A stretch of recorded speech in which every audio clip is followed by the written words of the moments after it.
கூட தேவையில்லாத இருந்தாலும் கூட நம்ம சொல்லுனாலும் கூட சொல்ல தேவையில்லைனாலும் கூட நன்றி உணர்வுன்ற ஒரு விஷயத்த நீங்க பண்ணீங்கன்னா, ஒரு சர்வர் வந்து தண்ணி எடுத்து வந்து வைக்கிறாரு ஹோட்டல்ல, நம்ம என்ன பண்ணலாம்? அதுக்கு தேங்க்யூ சார், அதுக்கப்புறம் ஆர்டர் பண்ணலாம். நன்றி, இன்னொரு வார்த்தை பாராட்டுதல். இந்த நன்றி பாராட்டுதல்ன்ற 2 வார்த்தைகள் இருந்தா உங்கள் வாழ்க்கை சூப்பரா இருக்கும். அதனால இன்னைக்கான நன்றியுணர்வு தியானத்தை நம்ம பார்க்க போறோம். இதை அகமகிழ்ந்து நம்ம சொல்லணும். யாரை நினைச்சு இப்ப நான் சொல்றேனோ அவங்களுடைய இமேஜை மைண்ட்ல கொண்டு வரும்.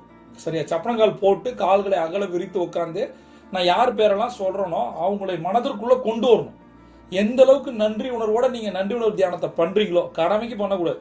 சரியா? அப்படி பண்ணீங்கன்னா உங்களுடைய ஆறா மாறுறதை நீங்க பார்ப்பீங்க. அதிகாலை நேரத்தில் இதை நம்ம பண்ணிட்டு இருக்கோம்.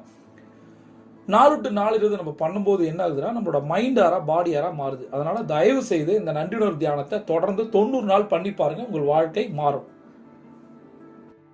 புதன்கிழமை இந்த நாளை கொடுத்த